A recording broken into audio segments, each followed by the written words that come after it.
everyone, hope you're having a good week. So today we're gonna do something a little bit different, unless you're new to my channel, in which case, welcome. Hopefully this turns out to be a happy accident for you. So make sure and hit that like and subscribe so you don't miss any more bookish craziness. Now normally I do a rant or rave video of, one book each that I've read during the week. But today I'm going to tell you about 3 of my favorite authors that have new material coming out this year. And you might not have heard of them, or you have and decided they weren't for you because you started at the logical place, which is the first book. But sometimes, as good as they may be, the magic just isn't there until you get to the second one. So that's what we're going to talk about today. We have James Rollins, Christopher Moore, and Janet Evanovich. Both, all of which, their second books are the ones that really hit it off for me. James Rollins is more action, adventure, a little, kind of historical mystery that Indiana Jones would love to get, and the kind of tech that James Bond can only dream of. And, of course, some globe-trotting save the world with his Sigma Force series. Christopher Moore is just off the wall, just totally out there, crack you up. He's got several series, some are, only 2, and I'm really, really hoping that we get a third. Because if you're watching this, please give us more Sophie. I absolutely love her. She's my all-time favorite character. But he does, vampires. He's done, just straight up what's coming out. And soon will be a noir detective thing from the 50s. But, with his flair, he's done some, Shakespeare mashups, just a little bit of everything, but all definitely him.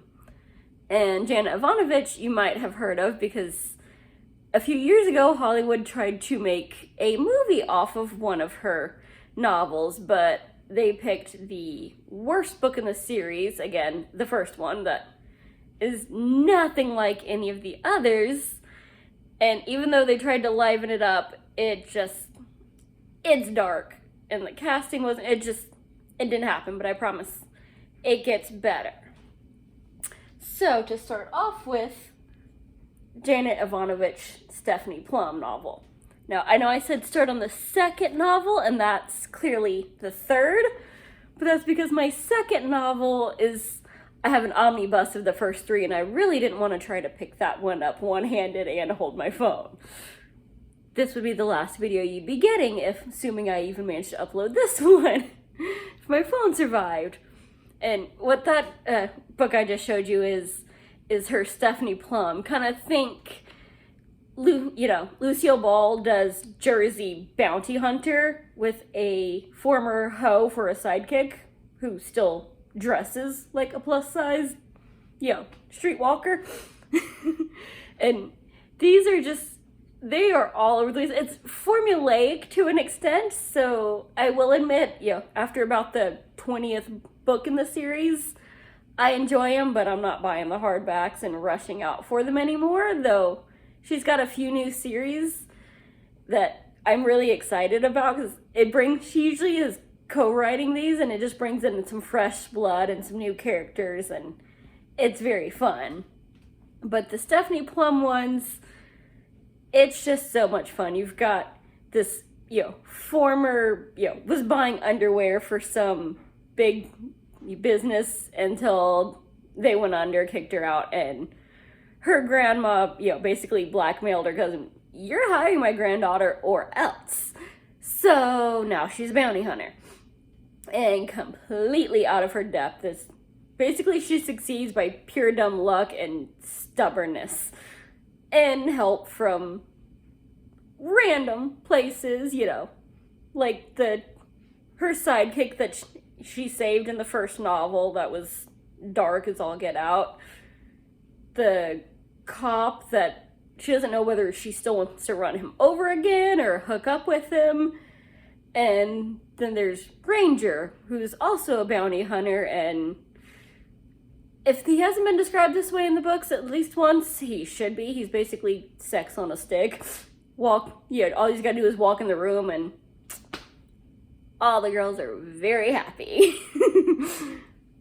And they're just running all over Jersey, going from, Grandma Missouri is one of those ones that she's the grandma from all the commercials in the movies that you love her, but you're glad she's not your grandma because she is a handful. Like, the one thing they kept in the movie from the first book that is one of my favorite scenes is the cop that a little background that they kind of rehash at the start of every book anyway, so you don't need to start the first one, is she hooked up with the cop when she was, in high school, and he wasn't a cop yet. He was just the local football boy that was sleeping with everybody and then not calling him again. Well, she didn't like not getting called after everything, so she ran him over with, Daddy's Buick. And there might still be a little grudge going on there. So they can't figure if they want to continue that, sexy relationship or kill each other. But he showed up to dinner one night and Granny took his gun and, per her words, shot the chicken in the gumpy. I'll let you figure out what she meant by that. But Granny might be a little wild. You can see why having to live with her has them drinking. But it's just good old fun. We've got everything from, chasing down mobsters to just, random, robbed a bank and got caught with his pants down. Somebody got high and stole the cop car. Might have been friends or family of a cop. It's just, there's all kinds of randomness, and it's a different, somebody did something stupid. And okay, here, you can have this, easy one that always turns out more complicated. And something you'll notice early on is, the guys always come to save her. There's crazy sidekicks. She can't figure out whether she wants to hook up with the, hot bounty hunter that everybody wants, or wants to get back with the cop that she also wants to run over from her childhood. And inevitably, her cars are going to get destroyed. Do they get smashed, stolen, blown up? We don't know. And it's a running gag of, what's going to happen. We're taking bets at this point when it's going to happen. But it's fun. And so, definitely check her out. And then we also have James Rollins. This is Map of Bones. Again, you might have heard of him. Actually, my first book review that I did for this channel was for a different series that he just started this year. But that Map of Bones is for Sigma Force, which they were supposed to be making a movie starting, thankfully, with Map of Bones, which, hey, come on now. I've got the hair. I've got the name. I'm used to hanging with the guys. If y'all still need to, cast Catherine Bryant, hello. I'm looking for an excuse to learn to throw knives without looking like a psychopath. That would be perfect. So, yay. Shameless plug that probably will never be seen. But this one, Map of Bones, it's amazing. It starts off, you're basically, this one has religion in it, which honestly a lot of them do, because one of the characters that gets pulled in regularly is a Catholic priest from Rome. But it's not preachy, so whether you're hoping to go all high and mighty, this ain't for you, or you're afraid that it's just gonna be preachy trying to convert, no, it's not. It's just, when one of your characters is a priest, he tends to look at things from a religious perspective. And sometimes it's just because in one of the books it's about Genghis Khan and he was a very religious guy, so it comes into play. But this one, these are books that I haven't read recently, but I will be reading again, because like I said, they're coming out with new material this year, and I don't know about y'all, but if it's been a few years or it's a really long series, I like to recap and read these, their works again, at least like the last couple, before getting, that new book and going, oh my gosh, I'm going to devour it because it's awesome. And I'm going to be very sad if it's not. But Map of Bones is these bad guys which is the guild, that's their, like, running who we have to save the world from group. Think like, evil Illuminati. They're mixed into everything, well-funded, but absolute evil. And then we have Sigma Force, which, the first book in the series, Sandstorm, isn't bad, but you can definitely tell it's the first. It doesn't have all the characters, it doesn't have the depth that the rest of the series does. So definitely start again with the second book, where, the bones of the Magi, the three wise men, are kind of the cusp of this novel, whereas we've got the guild trying to figure out pretty much like their ancient alchemy and how to turn it into a massive weapon that gets, the opening of the book is basically, hey, we're having this, huge midnight mass at this gorgeous cathedral in Germany, and everybody who takes communion, it dies because they have figured out how to essentially, electrocute you from the inside out without being anywhere near you through this ancient alchemy that, came from the Magi. And they're still trying to figure out, okay, they say, how the heck are they doing this and how do we stop them? So they're, all over the place. And of course, it's the Magi, so we get the priest involved and all over the world. And we're still having fights with, the guild trying various ways to kill people. And we're getting introduced to all these new characters and how they work together. And one of the things I really like is they kind of jokingly call, the people in this group killer scientists, because they take people that were, special forces, but didn't really play well with others and fast track them through PhD level material in various sciences. Like I think one of them was electrical engineering, one was chemistry. I think somebody did neurobiology or something. They're just freaking geniuses to use as their covers. We're scientists that happen to be packing several weapons. Don't look too hard. Kind of, they're sneaky with it. And it doesn't help that, we have Cat Bryant, who is pretty much the lone chick in this whole group, except for, when other ones occasionally get brought in. She's the only real constant on the good side. So definitely, it's crazy. It's action. There's gunfights and explosions. It starts off, every book is just, here's a prologue of kind of, the history side of things from way back, and then we're gonna bring it to the modern day, and there's gonna be battles, and, oops, this blew up, and here's this really cool place that you didn't know about. Like, there's one that's, in Antarctica that's pretty much like hell on earth. Literally, everything is crazy hot and, creatures we've never seen before. It's freaking blind demons in like a lava tunnel in Antarctica. And then at the end, he tells you what's real, what's not, and what he took some literary license with, but is based on reality. So you kind of accidentally learn things while having so much fun. And pretty sure if it's a scientific topic or some kind of way to end the world that you can think of, he's on book 16 now, I believe.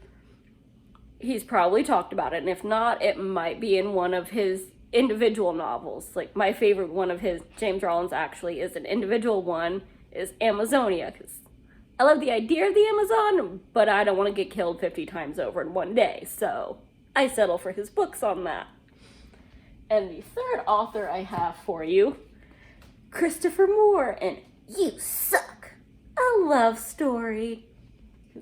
If that title doesn't tell you what you need to know about him, I'm not entirely certain I can help, but that's definitely kind of his sense of humor, and it has a special place in my heart because it's the very first book by him that I ever read. I was just wandering around the library in high school, which we are not going to say how long ago that was, and okay, how can you not pick up, a novel that says You Suck, a love story as the title? Come on now, that's gotta get you a little curious. So, and it definitely got me curious. I had to snatch it up, and I finally got sick of waiting for Mom to take me to the library, or worse, getting there and somebody already taking the book that I wanted. So I saved my lunch money and now have everything he's ever written. That is actually my second copy of the second novel in his, trilogy of blood-sucking fiends, which, as you guessed it, is about vampires.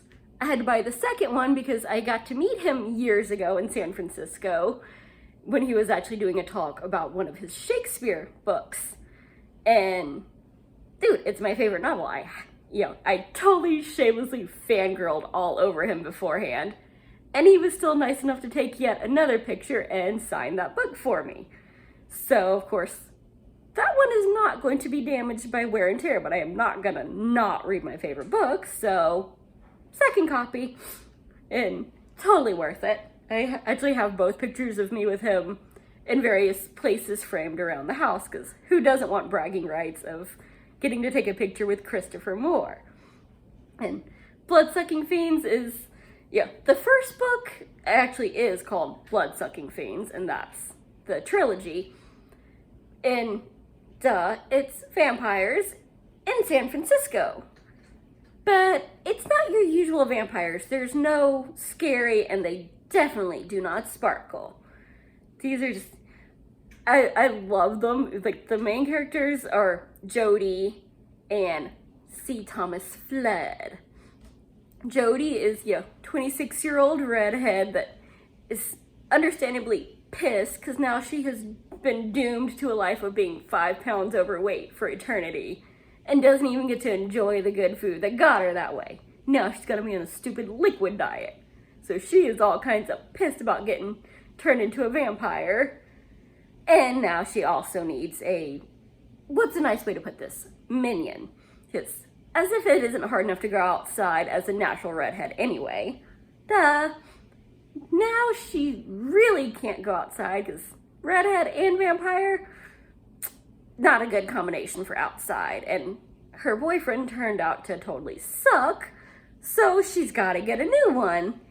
Cue Flood and his miscreant crew of what is not so affectionately named the Animals, which are the folks that he works with at the Marina Safeway on the night shift. And Flood, he's got his own fun, because his character is basically, he came from the Midwest and he wanted to be a writer, which to his father and their generation means, oh crap, he's gay, and that is not okay where they're from. But, it's like, you're supposed to, work in a factory till you die, be very miserable and kind of broke, but hey, it proves your mettle, do it. You don't have dreams, and you definitely don't have artistic ones. That's where San Francisco comes in, but that's still their son. Takes what money's got, drives his car that barely makes it. First time ever leaving home, and goes from Midwest to San Francisco. And ends up, so C. Thomas Flood is his, writer name, because you're supposed to have a cool name and starve practically to death forever to be good at it. That's, how the legends always go. That's how you make a name for yourself. So that's what he goes to do.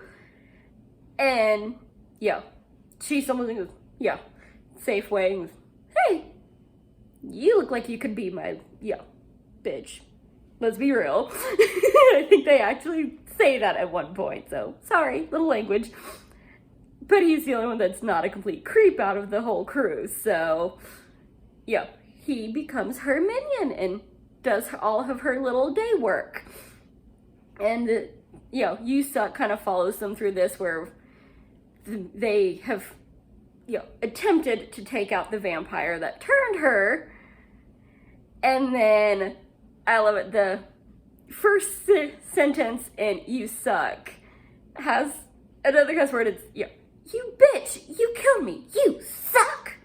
Because at the end, they thought that, he couldn't kill her, but he had her bronzed. And then, went to sleep and woke up a vampire. So we've got this not too happy 26-year-old and, fresh off the farm 19-year-old infatuated little boy turned vampires in San Francisco, and trying to navigate all of that with obviously a bit of snark and craziness, and trying to figure out how to feed without feeding on people, because they didn't want to be vampires. They didn't ask for this. They're just, well, I'm freaking hungry, but it's San Francisco. I'm perky and happy.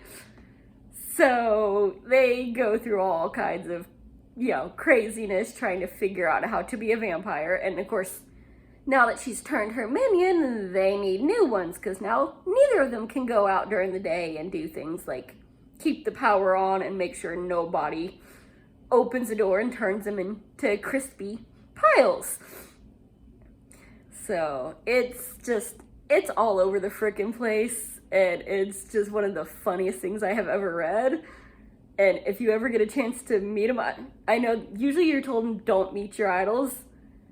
I got to meet Christopher Moore, and I love him even more. But unfortunately, he's not writing more vampires. He's writing a noir detective series that, trust me, even though that's not the book I showed you, because again, it's really big, really heavy, you can still definitely tell who wrote it. It's got that same off-the-wall, just out there kind of feel to it. I mean, it's the 50s detective in San Francisco with aliens.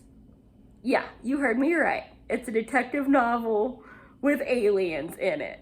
But it's not Area 51. It's San Francisco and Castro District. So, yeah. Like, you definitely have to check him out if, you're looking for laughs and just something you would never friggin' think of in a million years. Check out some Christopher Moore. So, hopefully you have liked one or all of these authors, because they're all some of my favorites. Go to your library, thrift store, whatever, check out their stuff, and I'll be reviewing the individual novels in the next month or so as I read everything and prepare for their new books coming out. And hopefully if you like these, when I do the actual videos for the specific novels, we can discuss our favorite characters and scenes. And I hope you just found some new favorites to enjoy, and have a great week. Bye!